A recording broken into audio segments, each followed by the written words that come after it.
Hello दोस्तों, स्वागत है आप सभी का आपके अपने यूट्यूब चैनल पर। तो दोस्तों, आज के इस वीडियो में हम सीखने वाले हैं वर्गमूल तथा घनमूल निकालना। तो दोस्तों, आज के इस वीडियो में हम सीखने वाले हैं कि वर्गमूल क्या होता है, वह किस प्रकार निकलता है, वह घनमूल क्या होता है तथा इसे किस प्रकार निकाला जाता है। तो दोस्तों, वर्गमूल तथा घनमूल निकालने के लिए सबसे पहले तो हमें समझना होगा कि वर्ग तथा घन क्या होता है। तो दोस्तों, चलिए सबसे पहले तो हम समझते हैं कि वर्ग तथा घन क्या होता है। और दोस्तों, अगर आपको ये वीडियो पसंद आए तो प्लीज़ वीडियो को लाइक जरूर कर देना और चैनल को सब्सक्राइब कर देना। तो दोस्तों, सबसे पहले तो हम समझते हैं कि वर्ग क्या होता है तथा घन क्या होता है।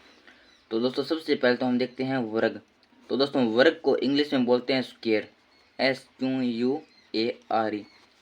और दोस्तों, स्क्वायर स्क्वायर का मतलब होता है दोस्तों पावर के अंदर दो। जैसे दोस्तों, हमें 5 का वर्ग करना है, तो दोस्तों वर्ग का मतलब होता है पावर में 2, यानी 5 का वर्ग का मतलब हो गया 5 की पावर में 2। और 5 की पावर में 2, तो दोस्तों ये होता है हमारा 5 गुणा 5 बराबर 25। यानी दोस्तों कहने का मतलब है कि 5 का वर्ग हो गया हमारा 25, यानी वर्ग का मतलब होता है कि पावर में 2। इसी प्रकार दोस्तों हम देखते हैं कि घन क्या होता है। तो दोस्तों, घन को इंग्लिश में बोलते हैं क्यूब। और दोस्तों, क्यूब का मतलब होता है पावर के अंदर 3। जैसे दोस्तों मान लेते हैं कि हमें हमें दोस्तों मान लेते हैं कि हमें 5 का घन निकालना है। तो दोस्तों 5 का घन का मतलब हो गया 5 की पावर 3। और दोस्तों ये हो जाएगा हमारा 5 गुणा 5, तो ये हो जाएगा दोस्तों हमारा 125। तो दोस्तों, इस प्रकार वर्ग का मतलब होता है पावर में 2, व घन का मतलब होता है दोस्तों पावर के अंदर 3। तो दोस्तों, अब आते हैं अपने टॉपिक पर और सीखते हैं वर्गमूल तथा घनमूल निकालना। और दोस्तों, मैंने आपको वर्ग व घन ये क्यों बताया, तो दोस्तों इसका रीजन मैं आपको आगे बताऊंगा जब हम वर्गमूल तथा घनमूल निकालेंगे तब। तो दोस्तों, अब निकालते हैं वर्गमूल तथा घनमूल। तो दोस्तों, अब सीखते हैं वर्गमूल तथा घनमूल निकालना। तो दोस्तों, यहाँ पर मैंने वर्गमूल के लिए लिए संख्या 676 व घनमूल के लिए 343। तो दोस्तों, वर्गमूल तथा घनमूल निकालने के लिए सबसे पहले तो हमें करना होता है, जो संख्या दी गई होती है उसका अभाज्य गुणनखंड करना होता है।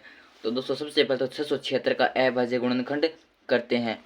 तो दोस्तों, सबसे पहले तो करेंगे 676 का अभाज्य गुणनखंड। तो दोस्तों, हम सबसे छोटी संख्या का भाग देंगे।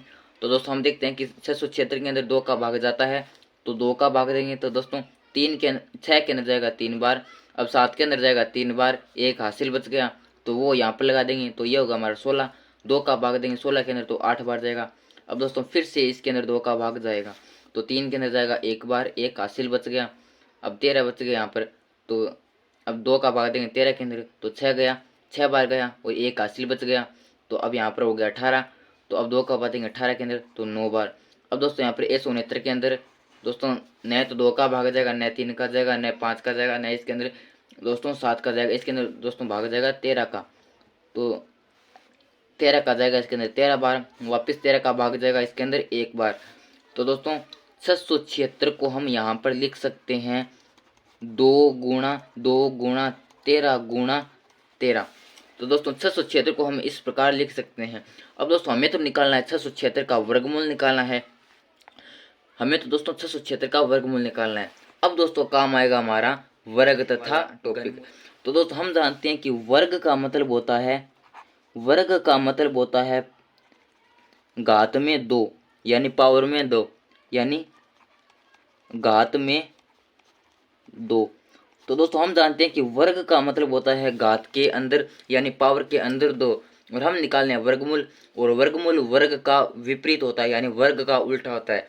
यानी अगर वर्ग के अंदर स्क्वायर होता है यानी वर्ग होता है, तो वर्गमूल के अंदर क्या होगा, रूट होगा। तो दोस्तों वर्गमूल के अंदर होगा रूट। तो दोस्तों 676 को हम इस प्रकार लिख सकते हैं। तो दोस्तों अगर हमें 676 का वर्गमूल निकालना है, तो दोस्तों हमें क्या करना होगा, हमें 2 2 का जोड़ा बनाना होगा, यानी 2 2 एक से संख्या है। तो दोस्तों हम देखते हैं कि यहाँ पर 2 × 2, यहाँ पर 13 × 13। और दोस्तों ये जो 2 2 संख्या को जोड़ा, इसमें से एक एक संख्या बाहर निकाल लेनी है। तो दोस्तों इसमें से 2 बाहर निकाल लिया और इसमें से 13 बाहर निकाल लिया। और अब इन दोनों को कर देना गुणा, तो 13 × 2 यानी 13 2 26। तो दोस्तों इस प्रकार 676 का वर्गमूल आ गया हमारे पास 26। तो दोस्तों ये क्या है, ये है हमारा 676 का वर्गमूल। तो दोस्तों 676 का वर्गमूल होता है हमारे पास 26। और ये कैसे निकला, तो दोस्तों इसके लिए हम सबसे पहले तो इसका अभाज्य गुणनखंड करना होता है, फिर इसको इसका टुकड़ों में गुणा के रूप में लिखना होता है। और फिर दोस्तों वर्गमूल के अंदर क्या होता है कि हमें दो संख्याओं के जोड़े में से एक अंक बाहर निकालना होता है। अब अगर दोस्तों मान लेते हैं कि ऐसी कंडीशन आ जाए, कैसी, कि यहाँ पर तो 2 × 2 13 × 13, और दोस्तों यहाँ पर मान लेते हैं कि हम यहाँ पर 676 के अलावा किसी अन्य संख्या का वर्गमूल करते हैं। तो दोस्तों मान लेते हैं कि यहाँ पर दो संख्याओं का जोड़ा बन गया, लेकिन एक संख्या इस प्रकार अकेली बच गई। जैसे मान लेते हैं उदाहरण के रूप में 17 मान लेते हैं, 17 अकेली बच गई। तो दोस्तों इसको किस प्रकार लिखेंगे, तो दोस्तों इसको लिखेंगे कि इसमें से 2 बाहर आ गया, इसमें से 13 बाहर आ गया, और दोस्तों ये हमारा 17 बच गया। तो दोस्तों अगर यहाँ पर 17 और होता गुणा में, तब तो एक 17 बाहर निकाल लेते, लेकिन दोस्तों यहाँ पर केवल एक 17 है। तो दोस्तों इसको क्या करेंगे, इसको रूट के अंदर लिख देंगे, इस प्रकार रूट के अंदर 17 लिख देंगे। तो दोस्तों ये हो जाएगा हमारा 26 रूट के अंदर 17। तो दोस्तों मैंने आपको एक एग्जाम्पल के तौर पर बताया है कि अगर ऐसी कंडीशन आ जाए जिसके अंदर पूरे जोड़े नहीं बनते हो, एक अंक बचता हो, तब क्या लिखेंगे। तो दोस्तों हम इस प्रकार लिख देंगे। तो दोस्तों मैं आशा करता हूँ कि आपको वर्गमूल निकालना समझ में आ गया होगा। तो दोस्तों अगर आपको ये वीडियो पसंद आ रहा है तो प्लीज़ वीडियो को लाइक जरूर कर दीजिए और चैनल को सब्सक्राइब कर दीजिए। तो दोस्तों अब आते हैं अपने नेक्स्ट टॉपिक पर। तो दोस्तों वो है हमारा घनमूल निकालना। तो दोस्तों अब घनमूल के अंदर भी क्या करेंगे कि हमें अभाज्य गुणनखंड तो करना ही होगा सबसे पहले। तो दोस्तों 343 का करेंगे अभाज्य गुणनखंड। तो दोस्तों 343 के अंदर सबसे पहले तो भाग जाएगा इसके अंदर दोस्तों 7 का, और किसी का नहीं जाएगा, आप देख सकते हैं भाग। तो दोस्तों 34 के अंदर जाएगा तो 7 पंजे तो होता है दोस्तों 35 होता है, वो तो 34 से बड़ा हो जाएगा, और 7 चौके दोस्तों होता है 28। तो दोस्तों 34 में से 28 घटाएंगे तो दोस्तों ये बचेगा हमारा 6, और ये होगा हमारा 6 और 3 यानी ये होगा हमारा 63। तो दोस्तों 7 का भाग देते हैं 63 के अंदर, तो 9 7 होता है दोस्तों हमारा 63। अब वापस 49 के अंदर 7 का भाग 7 बार, और 7 के अंदर 7 का भाग 1 बार।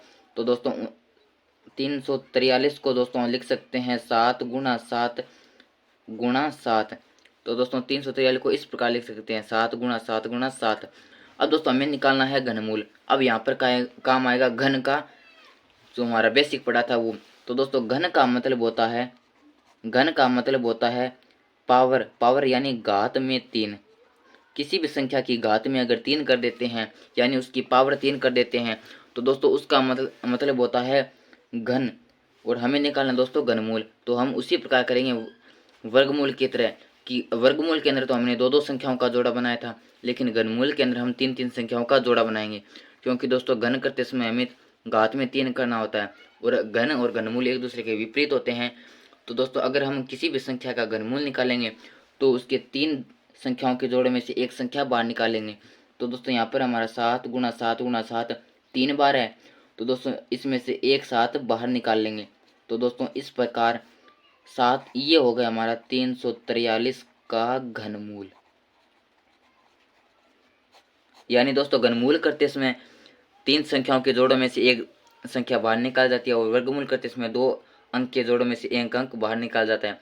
और दोस्तों अब यहाँ पर भी वैसी कंडीशन होगी कि अगर इस प्रकार आ जाए कि 3 संख्याओं का तो जोड़ा बन जाए, लेकिन दो संख्या इस प्रकार आ जाए, जैसे 5 × 5 आ जाए, तो दोस्तों इसको किस प्रकार लिखेंगे। तो दोस्तों 3 संख्याओं के जोड़ों में से तो एक अंक बाहर निकालेंगे, और ये शेष बच गया इसको रूट के अंदर लिख देंगे 5 × 5 यानी 25। तो दोस्तों इस प्रकार ये था हमारा आज का टॉपिक, वर्गमूल निकालना तथा घनमूल निकालना। तो दोस्तों मैं आशा करता हूँ कि आपको ये वीडियो पसंद आया होगा, और अगर वीडियो पसंद आया तो प्लीज़ वीडियो को लाइक जरूर कर दीजिए और चैनल को सब्सक्राइब कर दीजिए। धन्यवाद।